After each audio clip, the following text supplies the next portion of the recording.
And this is just right at the height of ISIS.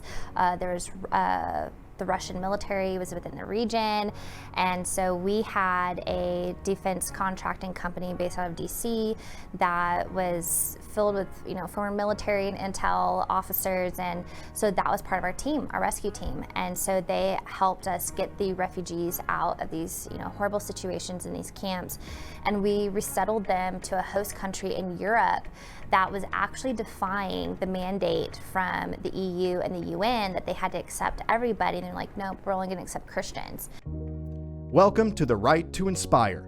Journalist and host Sarah Strackhouse has worked at Fox News, the CW, CBS, NBC, and Time Warner cable stations across the country for more than 10 years, and is now focused on telling inspiring stories of those dedicated to making change.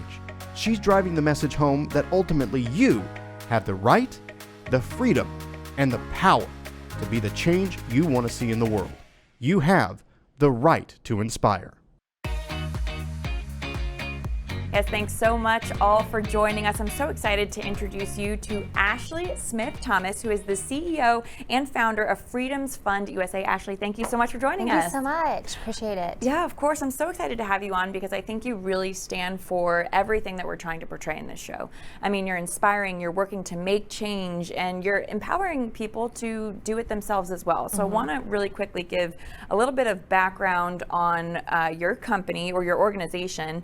I know it says your mission is to protect freedom and national security from threats that impact our future. And you also say here that you work to counter threats from terrorist organizations and transnational organized crime syndicates, domestic and abroad, in order to protect freedom and national security. Yes. So, I mean, that in and of itself, I feel like you could break that down for days, sure. right? Absolutely. But what I really want to know is kind of what it is that you are doing and what it is that you're trying to educate the public about. Sure, absolutely. So to kind of just give some context, so I graduated in 2013 from Oral Roberts University and received my bachelor's in government and communication.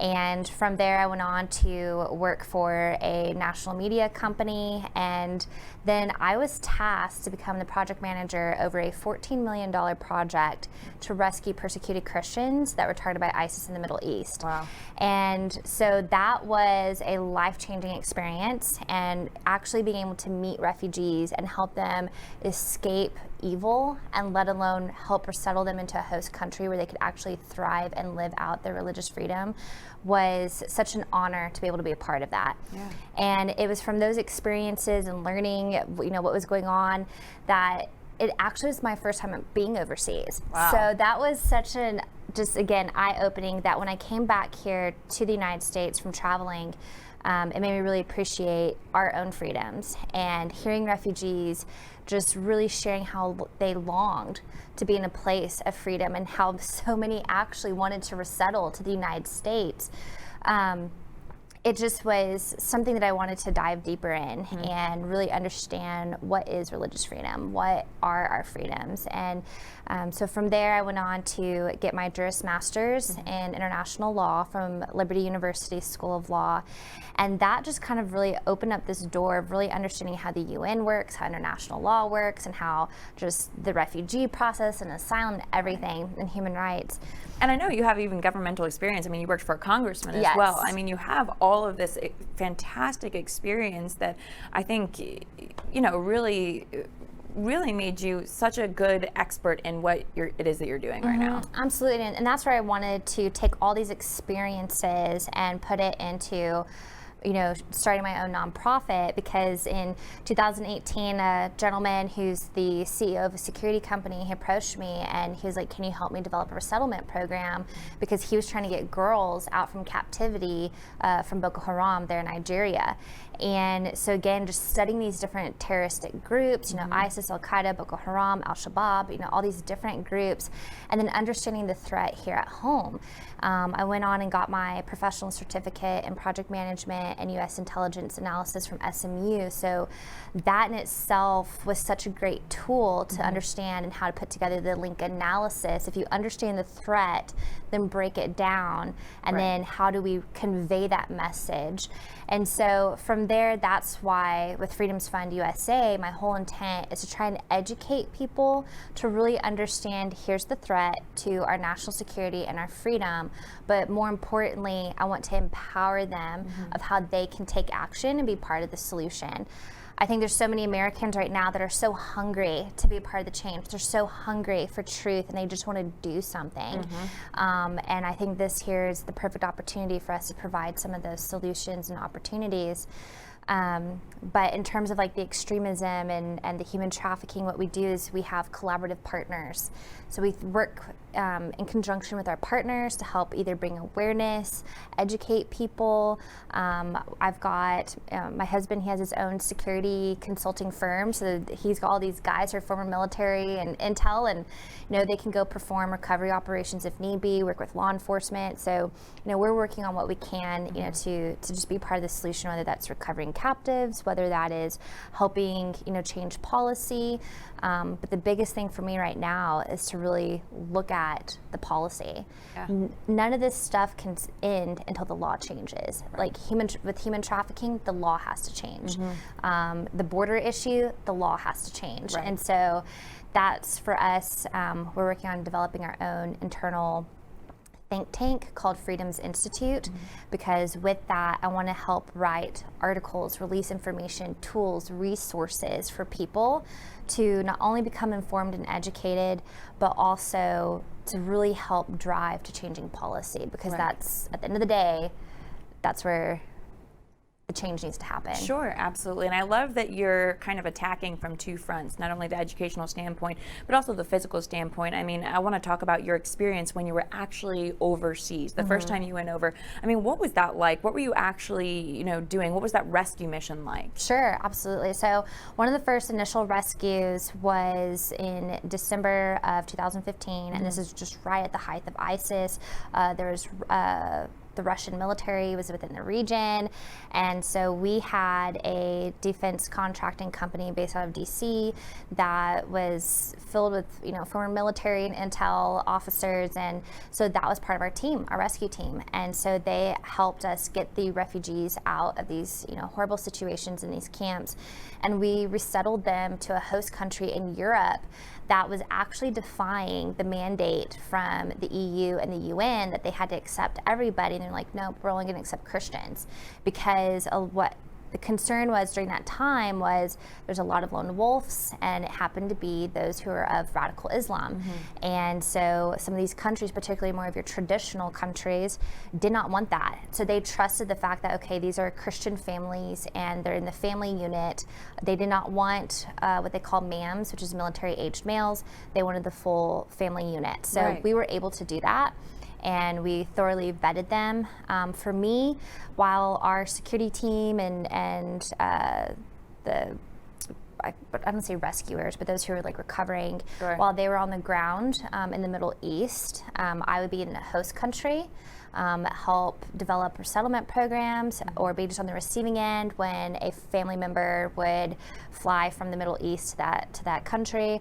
But for the most part, I was kind of managing and running teams while being stateside. So I did a lot of traveling back and forth from here in DC, just trying to advocate religious freedom, try and inform our congressional leaders of this is what's going on, here's what's taking place in Syria and Iraq, and this is why the U.S. needs to intervene, here's why we need to get engaged. And so it was such a great experience, being able to do that, and just basically was just kind of thrown in the deep end. It was either you sink or swim. So I was determined to swim, and just from and that. And you did, I hear. I mean, you far surpassed your goal, if I'm not mistaken. Yes. Yeah. So we were actually, the whole team was mandated to recover and resettle 400 families. And just from the synergy of the team and really just like God opening up doors for us of opportunities, we've literally rescued over 1,000 families in 1 year. And I had the opportunity to go to Australia and help develop a resettlement program where we were working through our partner organizations and churches. Shockingly, churches were so open to helping with the refugees because they're like, hey, let us help them, integrate and assimilate. And so we and saw get used to their new home. Exactly. And that's where we saw the church being such a viable solution in that whole just process. And so I would say Australia was probably one of our most successful programs. And that's amazing. so it just was really rewarding. Loved it. Yeah, absolutely. And then I know you went back and, like you said, you worked with women in captivity. I mean, what was that like? And I also kind of want to talk about what you were saying before with the border, because that is something, with the conversation and circling around sex trafficking, Yes. And just the crisis going on down there right now, I know is a huge threat at home. Yeah. Not just overseas and everything Right. like that. So I want to talk about your experience in captivity, and then, or not in captivity, but working with women in captivity. Yes, no, but helping those. Yes. So there was an organization that I was helping them develop a business plan on how to enhance their trauma care program in the Middle East. And being able to hear the stories of the women, particularly the Yazidi women, how they were in the camps, this organization just loved the work that they were doing because they had such a heart, not only for the people, but they had such a heart for God and just like totally just pouring out like love to these Yazidi women. And what was really neat was they were doing trauma-informed care and really trying to help the women understand overcoming the trauma. But one of the biggest things for these women that are sitting in the camps is that they were not tangibly doing something. They were not working, they didn't have a trade skill because so many of them are relying on their husband, and their husbands were killed by ISIS. So now they're having to learn from scratch, okay, what do I do? What are my skill sets? How do I thrive? And they didn't have the education, they didn't have the trade.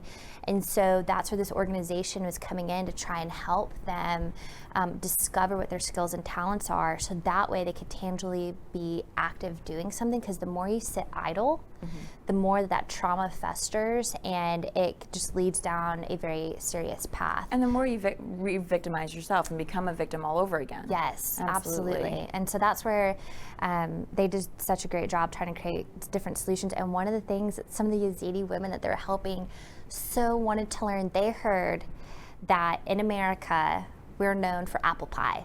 Oh. They just wanted to make apple pie. They wanted to learn how to make apple pie, chocolate chip cookies. It was just so cool because they wanted to have those experiences. And that to me, I just was like, my heart went out to them because I just so wish that they had the access and opportunities like we do here, and they just don't. Well, and something as simple as apple pie, I mean, you think about it here, okay, I'm going to run to the grocery store, I'll grab some things and I'll put together a pie, or or I'll go get a pie, you know, and something that might not seem so huge here is so huge there. So that's unbelievable. Absolutely. Wow. So that was something that, is definitely, it's just, again, just so eye-opening. But when you look at human trafficking, over there, what we were seeing, and my husband was contracted by a company, and he was sharing just like the horror.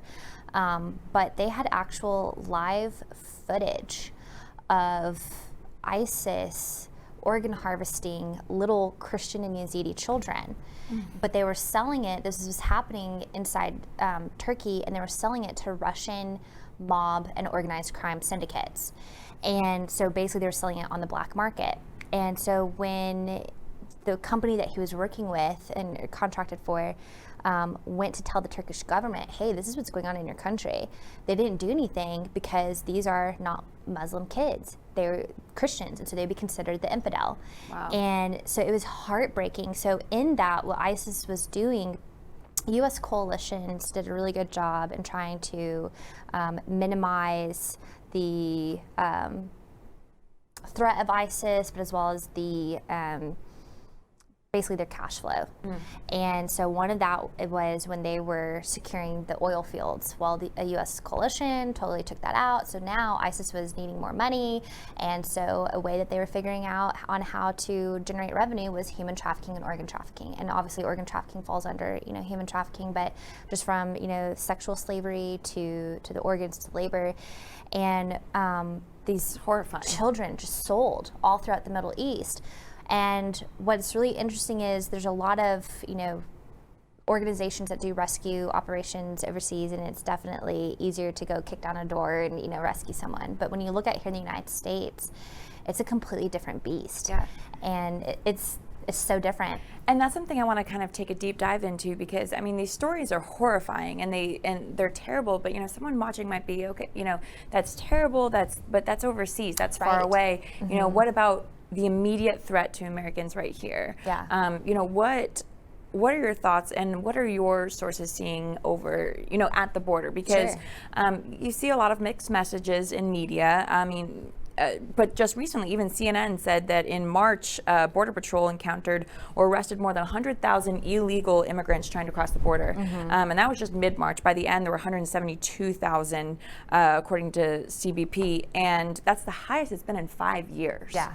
I mean, that's an unbelievable number. And our country was based on people coming here and finding freedom and finding, you know, religious freedom, finding freedom to, you know, the American dream, become who you want to, you know, go to school and make yourself better and educate yourself. I mean, my grandmother came over, you know, as an Italian.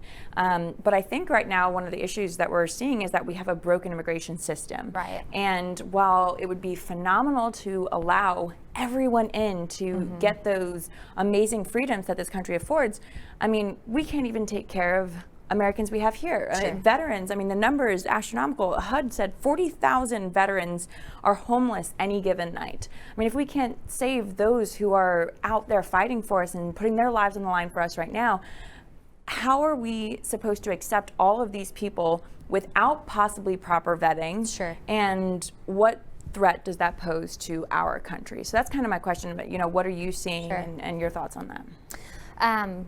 Well, it's interesting. So I'm actually an Academy Fellow at the Heritage Foundation. And when I went through the fellowship program, they did such a fantastic job sharing about the exceptionalism of America, why freedom matters, why our founding fathers came from England here to the United States, and it was all because of freedom.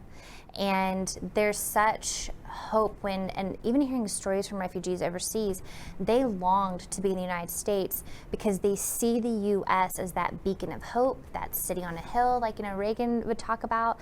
And it espouses freedom. They want that freedom. They want to have constitutional rights and to have the freedom of speech, thought, or creed, or religion.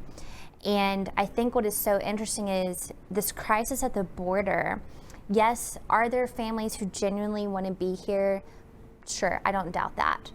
But from my sources on the ground, because we're looking here shortly to be going down there,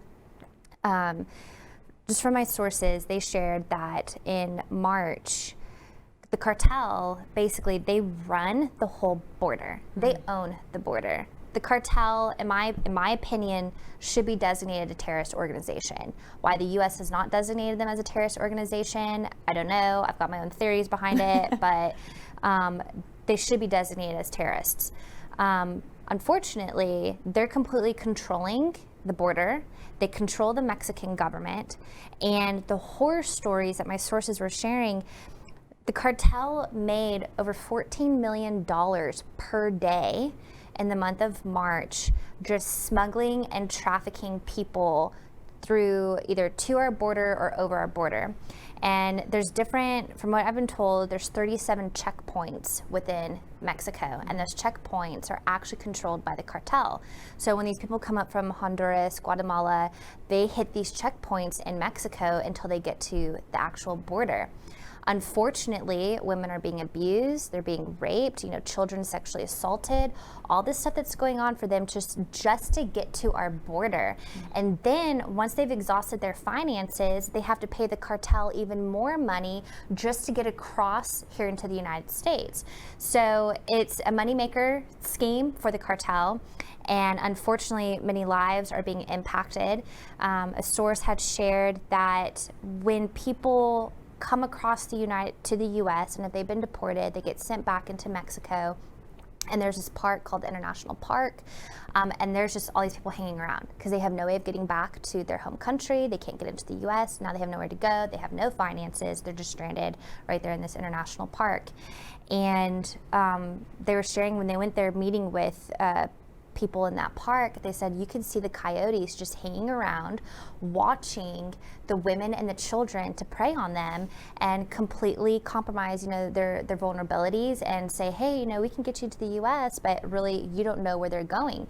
A friend of ours, he went down there and he was standing in International Park talking with a woman and her daughter and said, would you like to go back home to Guatemala?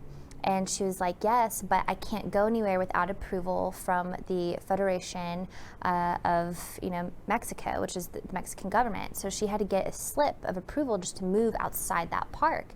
So the office wasn't going to be open until the next day. So he said, okay, you get that letter and we will pay for a one-way bus ticket for you to go back to Guatemala. So he gave the money to a trusted source.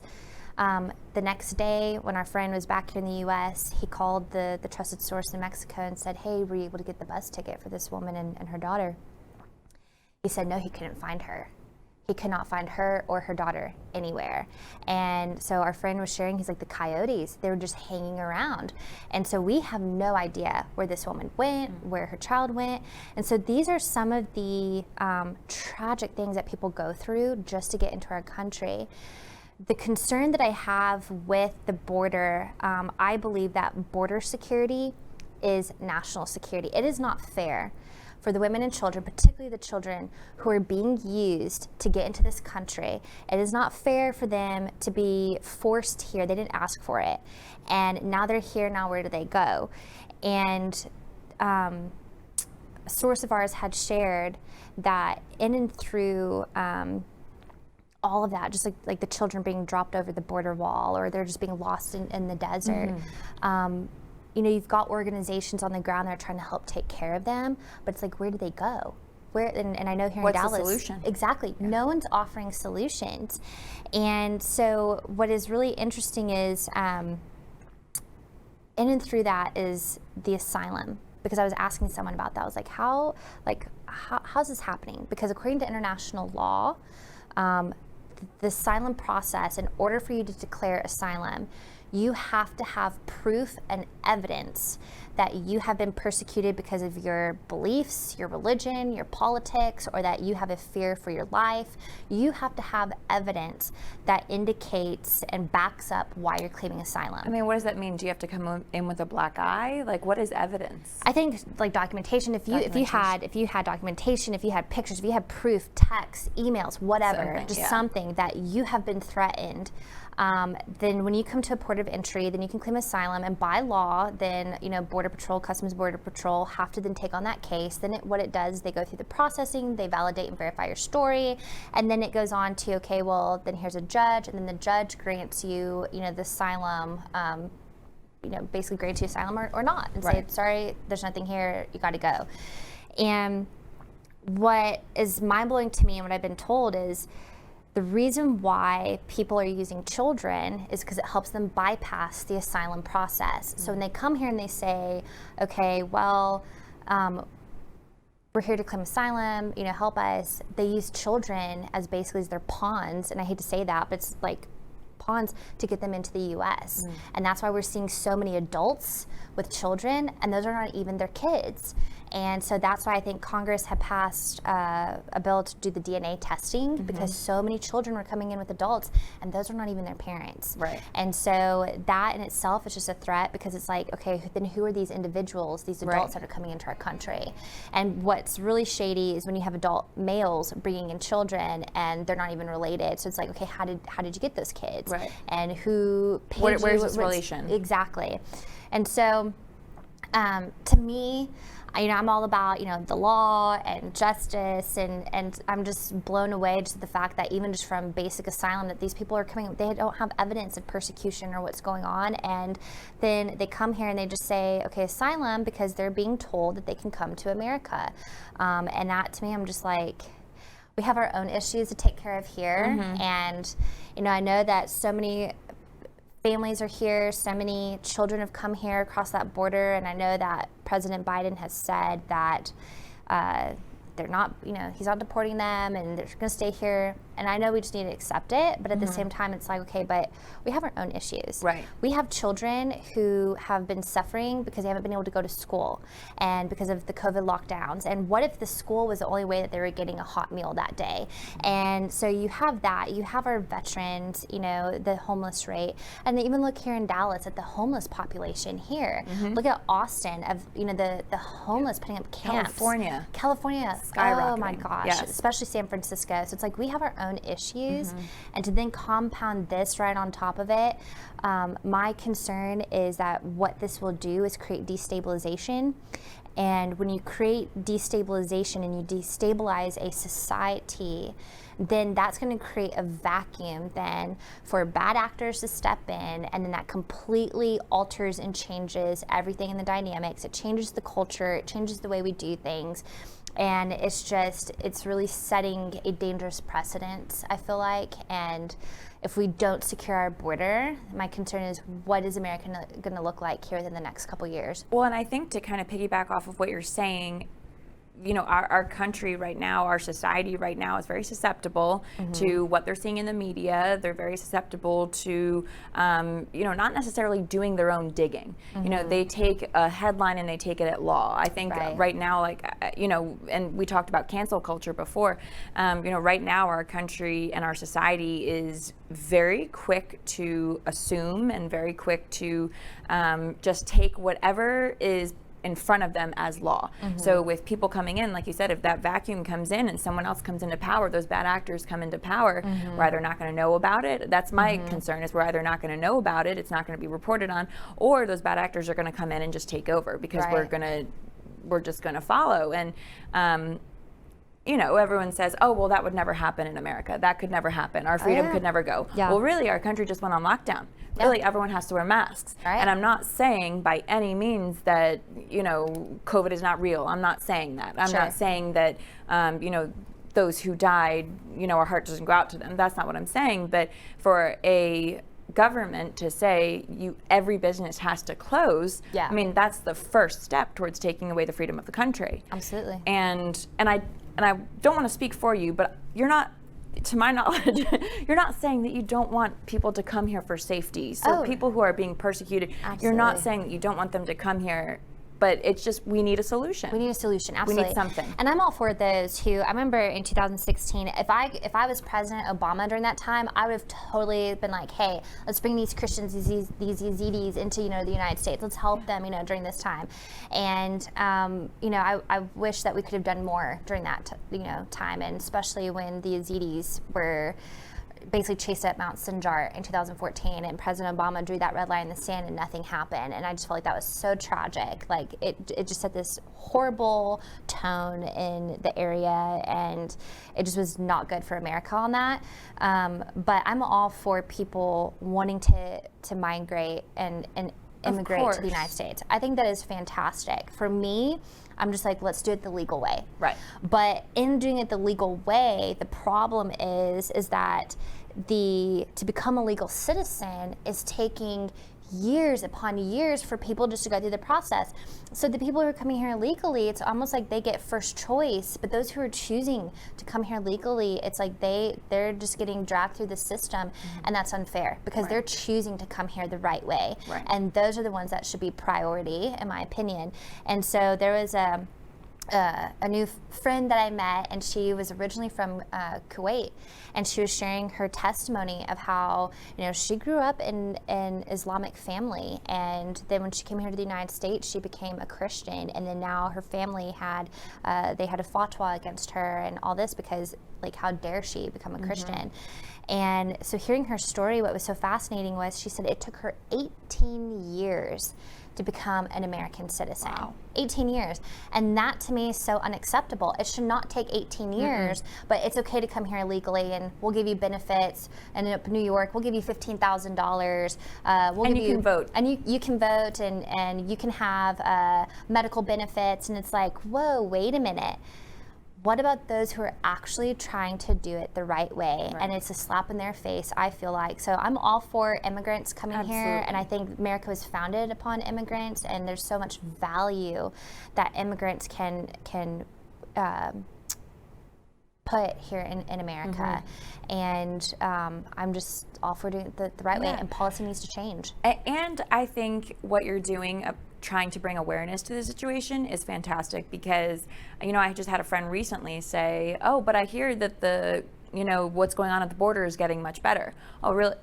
And my initial thought was, well, where was that being reported? Sure. Where is that headline? And that's I think a lot of times what is being portrayed out there. Yeah. So, and that's unfortunately what a lot of it is. So I think that you bringing awareness and attention to this is just fantastic. And I kind of want your opinion on, what is the threat to the country right now? What is, and I know you talked a little bit about that, but what are we really facing right now, and what can people do? What can we do about it? Absolutely. So before I answer that question, I just want to say real quick, I think with the border, I personally tend to lean towards conservative values.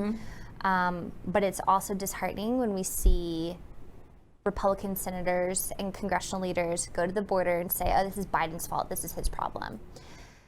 This crisis has been an issue for many administrations, and a lot of these congressional leaders have been in Congress for many years, and they've had years of opportunities to change this policy.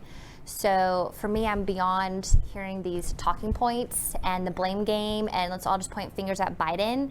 Yeah, no, this has actually been an issue under the Clinton administration, under the Bushes, under President Obama, Trump. I think, honestly, President Trump is the only one who helped try to bring a viable solution.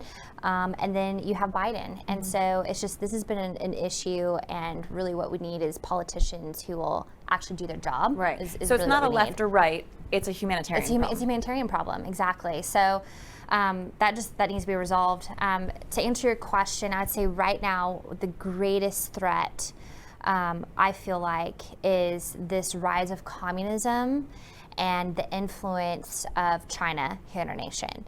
So there's strong influence from the CCP here. They have a strong foothold in Hollywood, in our entertainment, in the sports industry, in corporations, and even within our government. You've got individuals who are getting paid. You've got politicians who are compromised in their allegiances to the CCP, not to the United States. And for those who don't know the CCP and the organization, can you explain a little bit more about Sure. on that? So that is the oh my gosh, CCP. It's the Chinese Communist Party. And so, had a moment there. So that is where it's basically the Communist Party of China. So that was formed out of Mao Zedong back in the 1940s. And then now President Xi is carrying that forward. It is a very, very communistic, just stronghold that's there and movement, and 90% of those that are members are men, and it's mind-blowing what they do. They're very much, government is the solution, government is the answer, government is your God. And silencing everyone who disagrees. Exactly, and they silence everyone who disagrees. And we've already seen that in social media. We've already seen that in our country. Exactly. So again, a lot of people, who might be watching this saying, oh, that could never happen here. Well, it already has. Yes, absolutely. If the president could be taken off of, and I'm not agreeing or disagreeing with some of the stuff he said. Sure. But I'm saying if the president could be kicked off one of the biggest platforms in the country, or in probably the world, then what else can be silenced? Well, the fact that they're silencing just everyday Americans. My mom got suspended from Twitter and permanently banned from Twitter. I was not allowed to share something. And it was very vanilla. Right. It was very, It was funny because it was right after the election, and my mom just tweeted, and she was just like, well, praying for America, and just like, she got suspended, and then they completely permanently banned her from Twitter. And she was like, here I am, an everyday citizen. She's like, what the heck did I just tweet? What happened? And she was trying to get answers from Twitter, and they wouldn't give her answers. Well, and I think that a lot of, now there's almost like this reverse prejudice that we're seeing. Like, if you're a Christian, or if you're conservative, or if you're a Republican, there's something wrong with that. I mean, even Caitlyn Jenner came out and said that I think it was harder to come out Republican than it was to come out trans. Yeah. Harder. That was the word she used, verbatim. Yes. Harder to come out Republican. Absolutely. Which, Why? Why exactly? And it's because now Republicans are being tainted as like this evil party and Xenophobic, homophobic, all these exactly. things. They start throwing all of these, adjectives and saying that we're, racist. Well, who wants to be called a racist? Who wants to be called a Nazi? So people back down, and it's like, but that's so far from the truth. And it's like, America was founded and open to debate.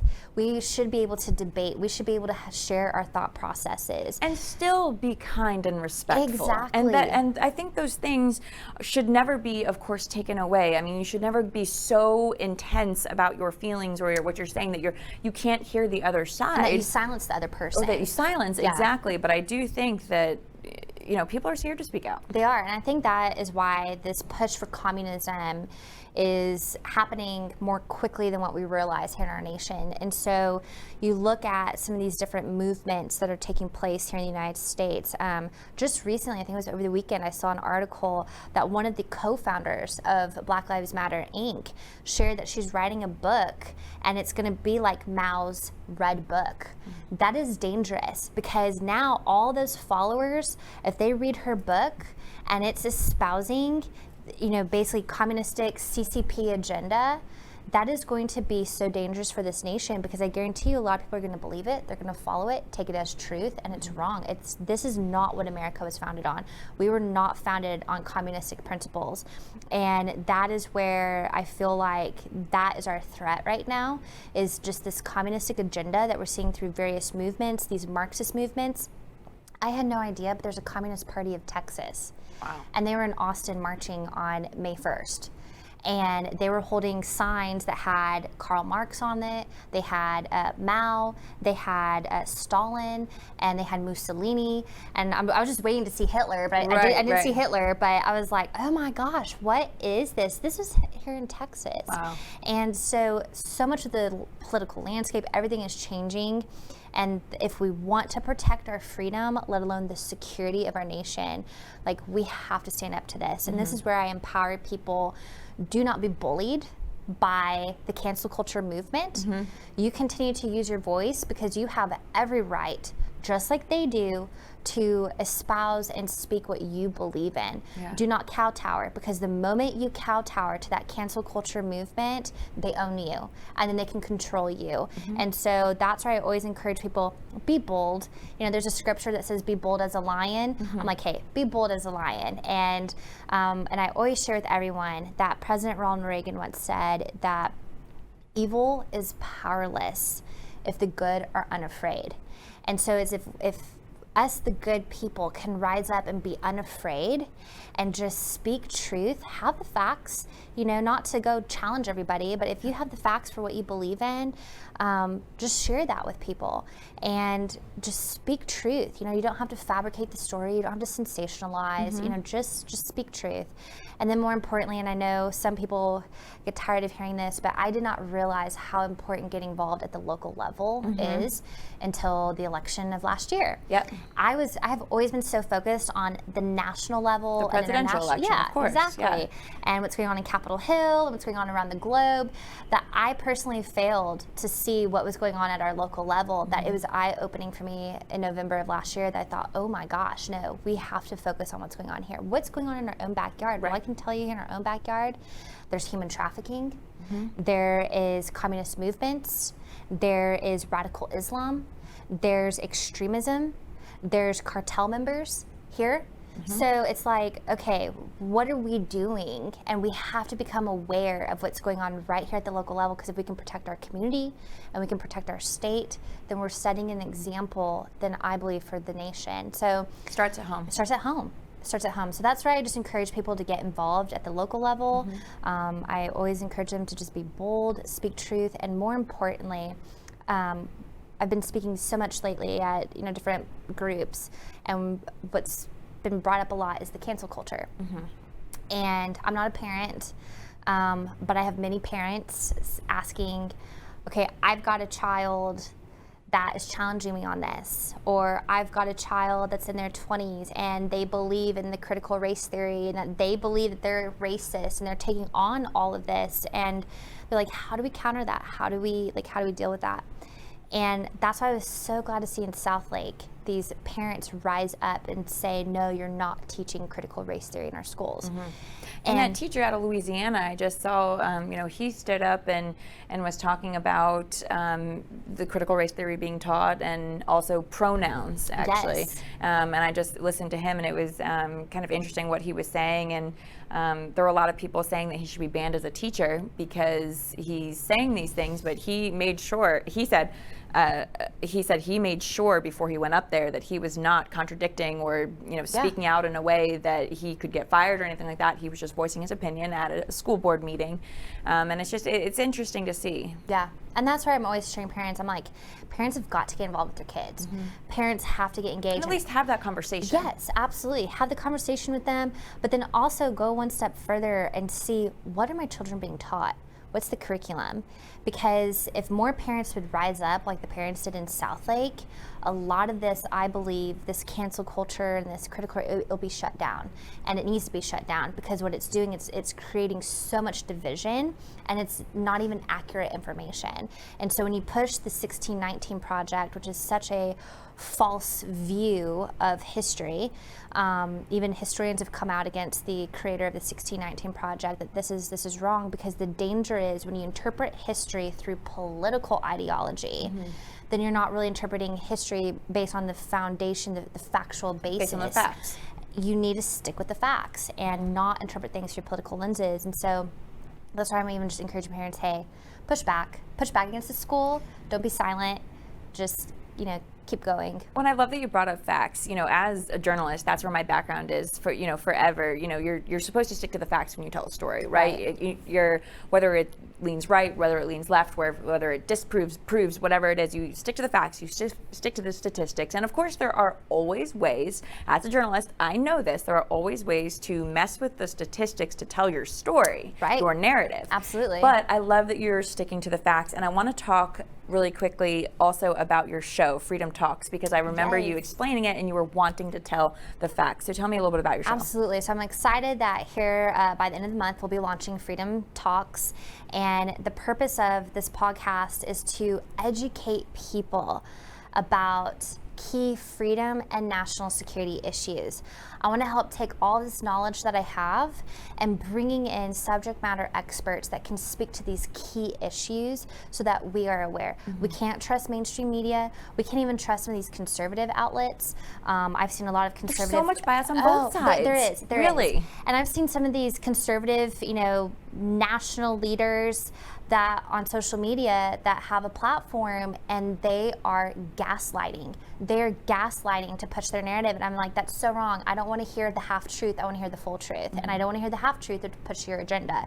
It's what's really going on. So that's the whole purpose of Freedom Talks, is that I just want to educate Americans on key freedom and national security issues. So what is a freedom issue? What is a national security issue? And then bringing in a subject matter expert to come and share from their expertise what this means for us. What does this mean as a threat? How does this impact our freedom? And then ending this show with a call to action. I want every viewer to be able to walk away to feel empowered, informed, and know, you know what, I can take action. And that way they have then that tool, and I'm kind of putting I love that. Just putting it on the SME. Hey, you came here and talked about the problem, now let's talk about some solutions. Yes. And let's get the people inspired and empowered to do that. So that's the whole point of the show. It's just to really just educate people. So it's part of the organization, making it as part of our brand for Freedoms Fund USA, because I just believe that the more we can get people informed, then the more we can awaken the people. And then when people are finally awakened and see what's going on here in America, then I believe that then they'll be empowered to protect freedom. I have kind of one more question for you, Sure. and then I want to end with a call to action. Sure. And your website and everything. But why is this so important to you? Why do you care so much about helping and educating these people? That's a really good question. So I believe that freedom matters. And seeing and hearing the stories. Back in college, I mean, yes, I went to a Christian university. It was kind of my little Christian bubble. But what I wanted to do is make sure I had some world experiences outside that bubble, which is why I worked for a U.S. congressman. I wanted to see things at different scales and levels. and then working for a media company, that helped for me to see things in different, light. But I would say what really started and sparked my passion for freedom was when I heard the stories from these Christians and Yazidis who saw evil face to face, where they lost everything. They lost their parents, they lost their family, they lost their home, they lost their livelihood, and they had to flee to Kurdistan to try and just seek refuge. But then ISIS threatening and saying, hey, we're gonna come after you. And all these people wanted was freedom. They wanted religious freedom. They wanted to be free to practice their faith.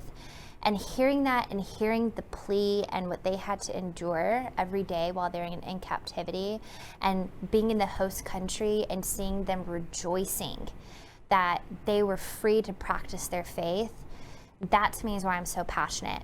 That's why I'm so passionate about freedom, because if we lose that here in America, and we lose freedom here, then how do we expect to bring freedom to the whole world? The nations look to America. America is the answer. We are the solution to the other countries. And if we lose our freedom and we're no longer a free people, then how can we go and expect to bring freedom to the world? And that is why I'm so passionate on protecting it here, because I don't want us to have to endure what the people went through in Iraq and Syria. I don't want us to have to endure what people are going through in China and in North Korea, or look at the concentration camps with the Uyghurs. I just don't want us to have to go through that. Yeah. And that is why I'm so passionate in protecting freedom, but also the security of our nation. We have to look at things from a national security standpoint, because these decisions, these movements by different people groups and just what's going on by the administration, even congressional leaders, these decisions impact our security, which then ultimately is going to impact our freedom. Yep. And so that's why I'm very passionate on just trying to educate people on why freedom matters. I love that. Wow. Thank you so much for kind of sharing your experiences and your stories. And I agree. I think you can't focus on education. You can't focus on all of these other things unless you have a safe and free country. Absolutely. So, I completely agree. I want to end with a call to action for people, as well as where people can find out more information and get involved in your organization and hear you. Absolutely. So, what people can do is they can go to www.freedomsfundusa.org, and by going to the website, a little pop-up will pop up on this screen there for you to sign up to basically subscribe to our email list, and that way you can stay engaged with what we're doing. But all of our information's on the website, and it's www.freedomsfundusa.org. And then your show, Freedom Talks, which will be a digital TV show kind of like this one, as well as a podcast, a traditional podcast. Yes. Where can people go to find that? It's not up yet, but they can find it on our website. Perfect. So we will be having it on the Freedoms Fund USA website. So Wonderful. we're just going to tie all that together in a nice little package. One-stop shop. One-stop shop. I love it. Yes. Awesome. Ashley, thank you so much for joining us. Thank you. Absolutely. Appreciate it. All right. Well, thank you everyone so much for joining us, Ashley, with such an inspirational story. And of course, we want this show to give you the right, the freedom, and the power to be the change that you want to see in the world. So thank you so much for joining us. Of course, follow us on all of your social and streaming services, and we'll see you next time. You have the right to inspire.